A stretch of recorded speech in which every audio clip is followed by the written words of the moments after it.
मित्रांनो, सरकारी योजना असो किंवा पत्त्याचा पुरावा म्हणून, त्याचबरोबर स्वस्त मिळणारं धान्य म्हणून, अशा वेगवेगळ्या कामासाठी रेशन कार्ड हे खूप महत्त्वाचं डॉक्युमेंट आहे. ते रेशन कार्ड ऑनलाईन पद्धतीने कसं ट्रॅक करायचं यासाठी सरकारकडून गेल्या वर्षी मेरा राशन नावाचं एक ॲप आलं होतं.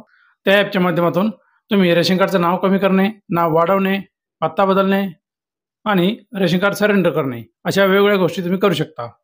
परंतु महत्त्वाचा मुद्दा आहे रेशन कार्डची केवायसी करणं. रेशन कार्डची केवायसी ही रेशन दुकानावर जाऊनच करणं कंपल्सरी होतं. ती केवायसी करण्यासाठी लागणारं पॉस मशीन प्रत्येक रेशन कार्डच्या दुकानात आहे. त्यामुळे प्रत्येकाला स्वतःला रेशन कार्डच्या दुकानात जाऊन स्वतःचं थंब इम्प्रेशन देऊन बायोमेट्रिक पद्धतीने रेशन कार्ड करणं कंपल्सरी होतं. परंतु आता सरकारतर्फे एक नवीन ॲप आलं आहे, ज्याच्या माध्यमातून तुम्ही केवायसी घरी बसून करू शकता रेशन कार्डची. ती केवायसी कशी करायची याबद्दलच पूर्ण माहिती देणार आपला आजचा व्हिडिओ. नमस्कार, मी रोहन. स्वागत आहे आपल्या प्रो इन्फोटेकमध्ये. चला तर व्हिडिओला सुरुवात करूया. तर घरी बसून एक केवायसी करण्यासाठी सर्वात महत्त्वाचं म्हणजे 2 ॲप्लिकेशन पाहिजे आहेत.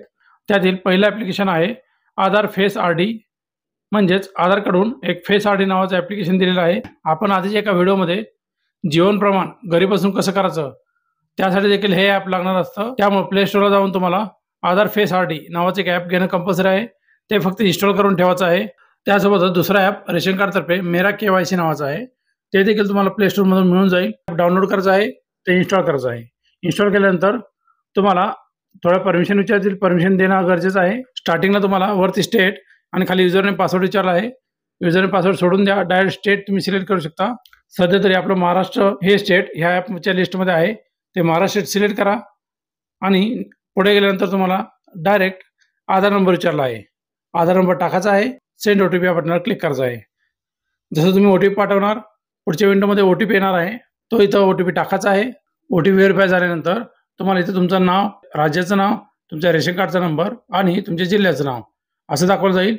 आणि पुढे आधार नंबरचे 4 नंबर शेवटचे दाखवले जाईल.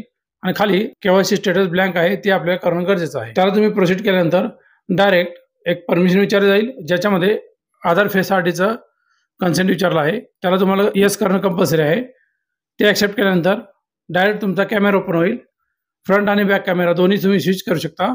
स्वतःचं गरज असेल तर फ्रंट कॅमेरा घ्या, तुम्ही दुसऱ्या कोणाचं गरज असेल तर बॅक कॅमेरा घेऊ शकता. त्या कॅमेरामध्ये चांगल्या लाईटमध्ये फोकसमध्ये तुम्हाला त्या माणसाचा चेहरा आणायचा आहे. आणि तो चेहरा आणल्यानंतर त्याला फक्त डोळ्याचं उघडझाप करायला सांगितलं आहे. स्क्रीनवर जसा मेसेज येतो, डोळ्याचं ब्लिंक करा डोळे. ते ब्लिंक केल्यानंतर ऑटोमॅटिक केवायसी व्हेरीफाय होईल. जर तुमच्या आधार कार्डचा फोटो आत्ताचा आणि लाईव्ह फोटो काढलेला 70-80% जास्त असेल मॅच, तर लगेच केवायसी कंप्लीट होईल. पण लक्षात घ्या, तुम्ही जर आधार कार्डचा फोटो अपडेट नसेल केला आणि आत्ताचा फोटो वेगळा दिसत असेल तर केवायसी मॅच होणार नाही. केवायसी फेल्युअर म्हणून येईल तिथं.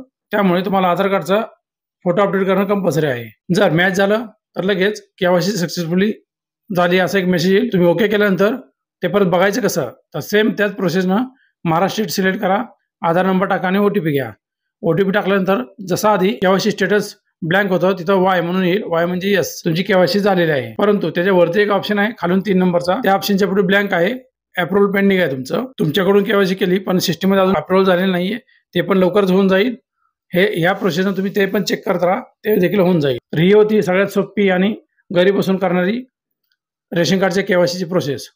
तर आशा करतो तुम्हाला माहिती समजलं असेलच.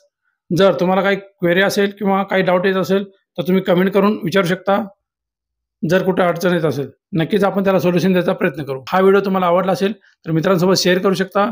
व्हिडिओला लाईक नक्कीच करा. सर्वात महत्त्वाचं, तुम्ही आपल्या चॅनलला अजून नवीन असाल तर चॅनल सबस्क्राईब करा आणि बेल आयकॉन दाबून ठेवा. असेच माहितीचे व्हिडिओ तुमच्याजवळ सर्वात आधी पोहोचतील. जय हिंद, जय महाराष्ट्र.